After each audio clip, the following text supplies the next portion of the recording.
ॐ भूर्भुवः स्वः तत्सवितुर्वरेण्यं भर्गो देवस्य धीमहि धियो यो नः प्रचोदयात् ॐ शान्ति शान्ति शान्तिः. Namaste my dear friends. This video is about Sri Nisargdatta Maharaj's philosophy, teachings and gospel. That is liberation through self-realization and the gospel of self-realization. The idea of enlightenment is of utmost importance. Just to know that there is such a possibility changes one's entire outlook. It acts like a burning match in a heap of sawdust. A spark of truth can burn up a mountain of lies. The very hearing of it is a promise of enlightenment. The possibility becomes a certainty when the notion of enlightenment appears in the mind. Once a living being has heard and understood that deliverance is within his reach, he will never forget it, for it is the first message from within. It will take roots and grow, and in due course take the blessed shape of the Guru.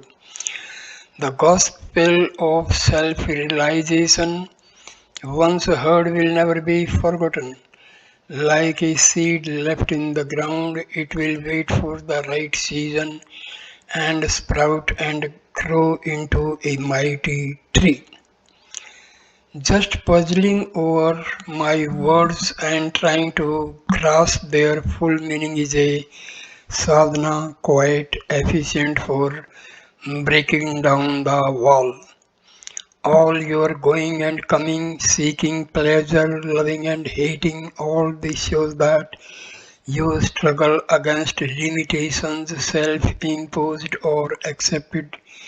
In your ignorance, you make mistakes and cause pain to yourself and others, but the urge is there and shall not be denied.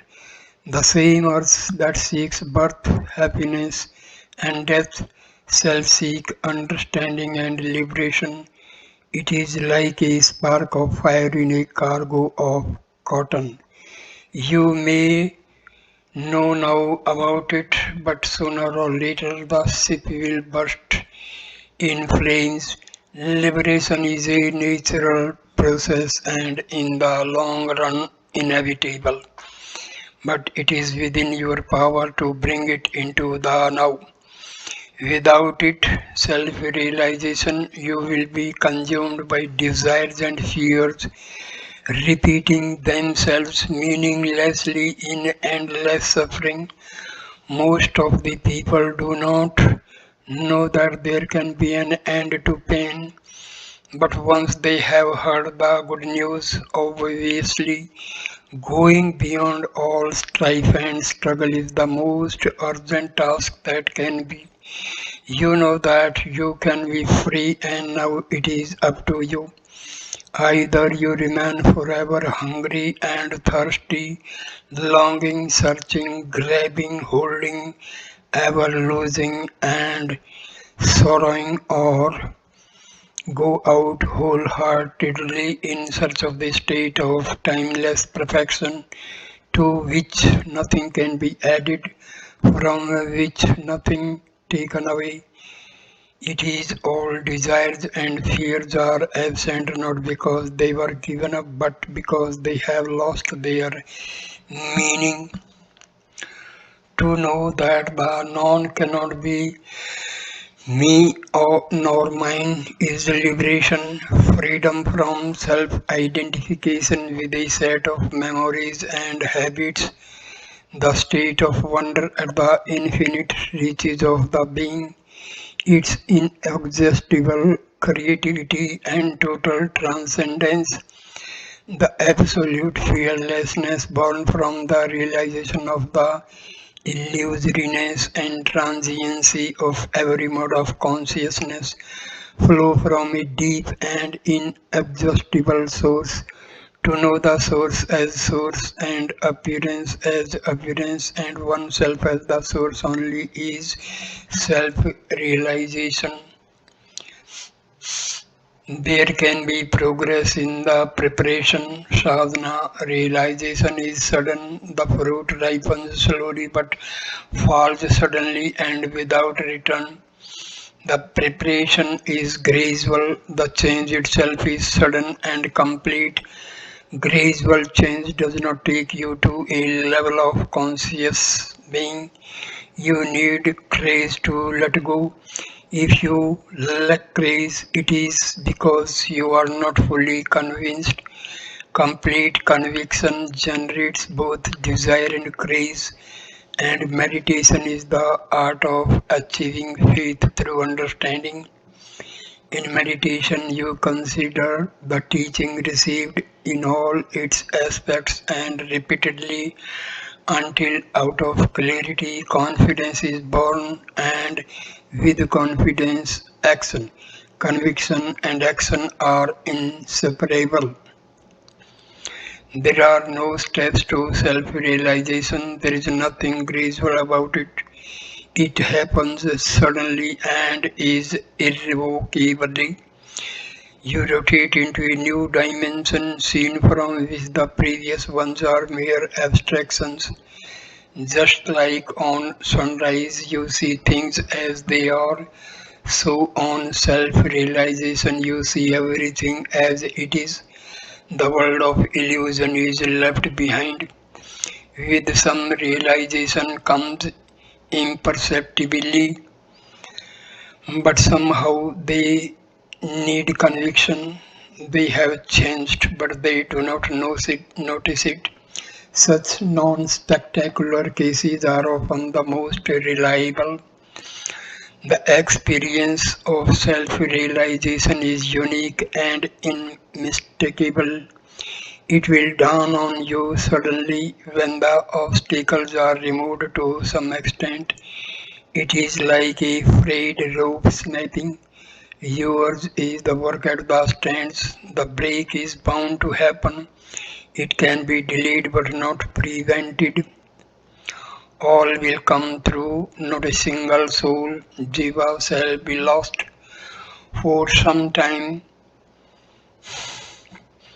the mental habits may linger in spite of the new vision, the habit of longing for the unknown past and fearing the unknown future. When you know these are of the mind only, you can go beyond them. When the mind goes, emptiness remains, awareness remains, pure light of the conscious being remains. It is like asking what remains of a room when all the furniture is removed, a most serviceable room remains.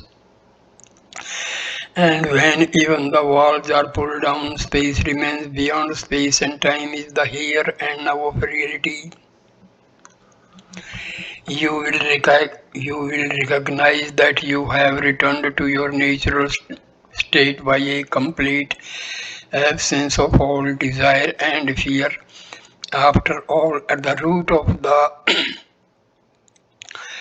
After all, at the root of all desire and fear is the feeling of not being what you are. Just as a dislocated joint pains only as long as it is out of shape and is forgotten as soon as it is set right, so is all self-concern a symptom of mental distortion which disappears as soon as one is in the normal state. On realization, that which cannot change remains. The great peace, the deep silence, the hidden beauty of reality remains. While it cannot be conveyed through words, it is waiting for you to experience for yourself. Then, even in the body, you are not born to be embodied or Bodiless is the same to you. You reach a point when nothing can happen to you. Without body, you cannot be killed. Without possessions, you cannot be robbed. Without mind, you cannot be deceived. There is no point where a desire or fear can hook on. As long as no change can happen to you, what else matters? On realization, you feel complete, fulfilled, free from the pleasure pain complex, and yet not always able to explain what happened, why, and how. You can put it only in negative terms. Nothing is wrong with me and any longer. It is only by comparison with the past that you know that you are out of it. Otherwise, you are just yourself. Don't try to convey it to others. If you can, it is not the real thing. Be silent and watch it expressing itself in action. The enlightened one, Jnani. Somehow it was very simple and easy in my case. My guru, before he died, told me, believe me, you are the supreme reality. Don't doubt my words, don't disbelieve me. I am telling you the truth, act on it. I could not forget his words, and by not forgetting, I have realized once the Guru told me, you are the supreme reality. I ceased having visions and trances and became very quiet and simple. I found myself desiring and knowing less and less until I could say in utter astonishment, I know nothing, I want nothing.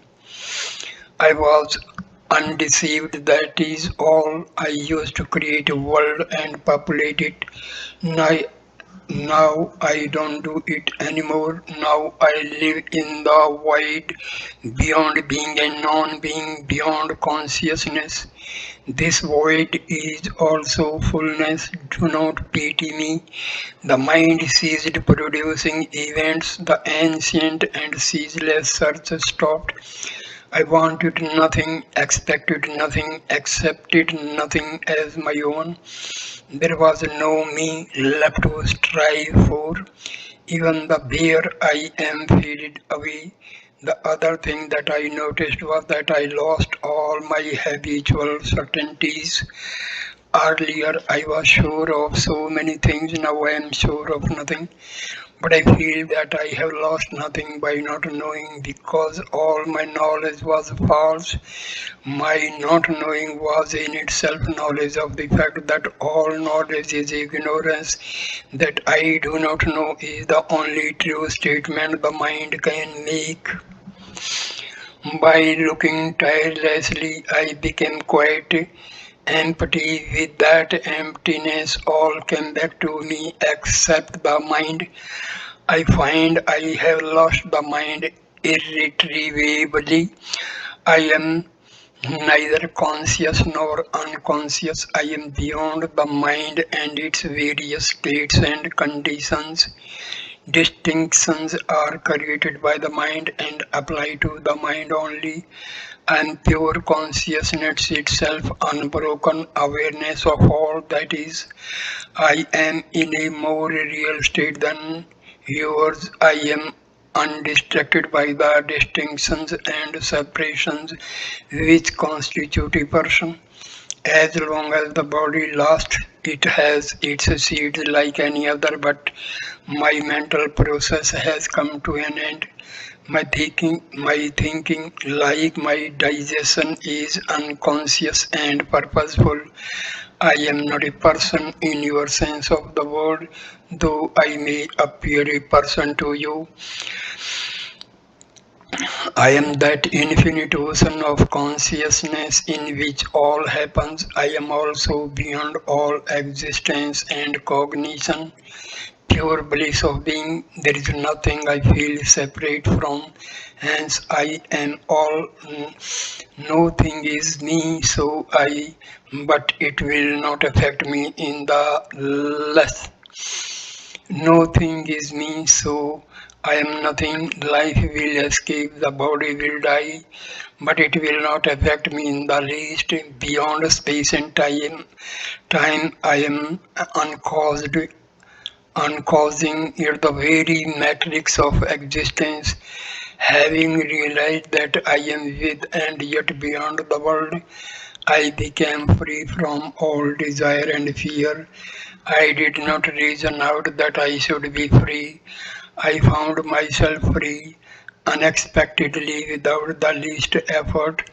This freedom from desire and fear remained with me since then. Another thing I noticed was that I do not need to make an effort.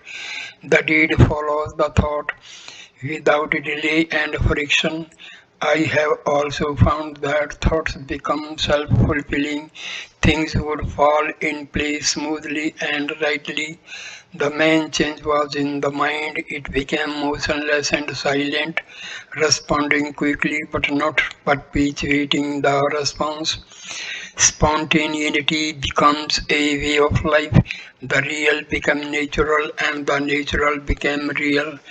And above all, infinite affection, love, dark and quiet, radiating in all directions, embracing all, making all interesting and beautiful, significant and auspicious. The person is what I appear to be to other persons. To myself, I am the infinite expanse of consciousness in which innumerable persons emerge and disappear in endless succession. The person, the I am this body, this mind, this chain of memories, this bundle of desires and fears disappears, but something you may well call identity remains. It enables me to become a person when required.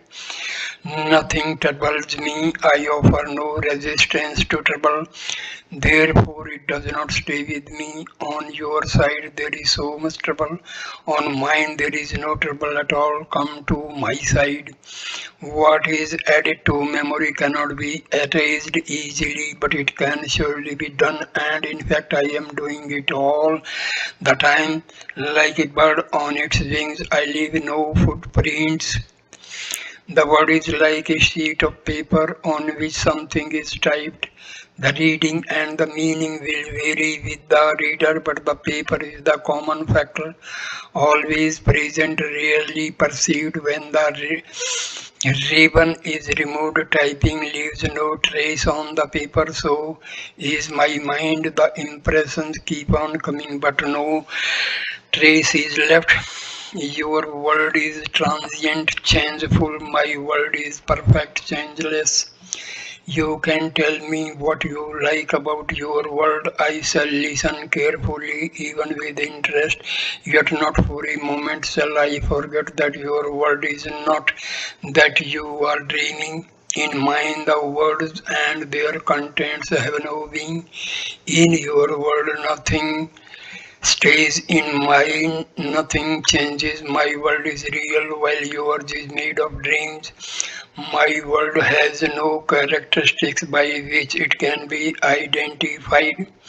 You can say nothing about it. My silence sings, my emptiness is full. I lack nothing in your world. I appear so with a name and shape, displaying consciousness and activity. In mine, I have being only, nothing else. I am my world is myself, it is complete and perfect. I need nothing, not even myself. For myself I cannot lose. In your world I would be most miserable to wake up, to eat, to talk, to sleep again. What a brother. To me, nothing ever happens. There is something changeless, motionless, immovable, rock-like, unassailable, a solid mass of pure being consciousness. Bliss, I am never out of it. Nothing can take me out of it. No torture, no calamity. My condition is absolutely steady. Whatever I may do, it stays like a rock motionless. Once you have awakened into reality, you stay in it. It is self-evident and yet beyond description. All the three states, waking, sleeping, dreaming, are sleep to me. My waking state is beyond them. As I look at you, you all seem asleep, dreaming of worlds of your own. I am aware, for I imagine nothing. It is not samadhi, which is but a kind of sleep. It is just a state unaffected by the mind, free from the past and future. In your case, it is distorted by desire and fear, by memories and hopes. In mine, it is as it is normal to be person is to asleep. The world of mind and matter of names and shapes continues, but it does not matter to me at all. It is like having a shadow. It is there following me wherever I go, but not hindering me in any way. It remains a world of experience, but not of names and forms related to me by desires and fears. The experiences are quality-less, pure experiences, if I may say so. I call them experiences for the lack of a better word. They are like the waves on the surface of the ocean, the ever present but not affecting its peaceful power. I can see with the utmost clarity that you have never been, nor are, nor will be estranged from reality, that you are the fullness of perfection here and now, and that nothing can deprive you of your heritage of what you are. You are in no way different from me, only you do not know it. Be fully aware of your own being, and you will be in bliss consciously, because you take your mind off yourself and make it dwell on what you are not. You lose your sense of all well-being of being well. You people do not know how much you miss by not knowing your own true self. The moment you know your real being, you are afraid of nothing. Death gives freedom and power. To be free in the world, you must die to the world. Then the universe is your own. It becomes your body, an expression and a tool. The happiness of being absolutely free is beyond description. The ordinary man is personally concerned. He counts his risks and chances, while the Jnani remains aloof, sure that all will happen as it must, and it does not matter much what happens, for ultimately the return to balance and harmony is inevitable. The heart of things is at peace. The particular is born and reborn, changing name and shape. The Jnani is the changeless reality which makes the changeful possible. The entire universe is his body. All life is his life, as in a city of lights. While one bulb burns out, it does not affect the network. So the death of a body does not affect the whole. With me, all is one, all is equal. The Guru is basically without desire. He sees what happens but feels no urge to interfere. He makes no choices, takes no decisions.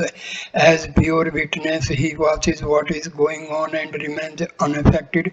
Victory is always his in the end. He knows that if the disciples do not learn from his word, they will learn from their own mistakes inwardly. He remains quiet and silent. He has no sense of being a separate person. The entire universe is one, including his disciples with their petty plans. Nothing in particular affects him, or which comes to the same. The entire universe affects him in equal measure. In reality, the disciple is not different from the Guru. He is the same dimensionless center of perception and love in action. It is only his imagination that encloses him and converts him into a person. He, the Jnani, is alone, but he is all. He is not even a being. He is the beingness of being, not even that. No words apply. He is what he is, the ground from which all grows. A jnani commands a mode of spontaneous non-sensory perception which makes him know things directly without intermediary of the senses. He is beyond the perceptual and conceptual, beyond the categories of time and space, name and shape. He is neither the perceived nor the perceiver, but the simple and the universal factor that makes perceiving possible. He is the Jnani's state. The Jnani's state, a taste of the pure, uncaused, undiluted bliss. He is happy and fully aware that happiness is his very nature and that he need not do anything nor strive for anything to secure it. It follows him more real than the body, nearer than the mind itself. To me, dependence on anything for happiness is utter misery. Pleasure and pain have causes, while my state is my own, totally uncaused, independent, unassailable. As the jnani gets older, he grows more and more happy and peaceful. After all, he is going home like a traveler, nearing his destination and collecting his luggage. He leaves the train without regret. The reel of destiny is coming to its end. The mind is happy. The midst of bodily existence is lifting. The burden of the body is growing less from day to day. So here ends this video. So thank you for watching this video. Please like, comment and share the video and subscribe the channel. Thanks my dear friends. Namaskar, namaskar, namaskar.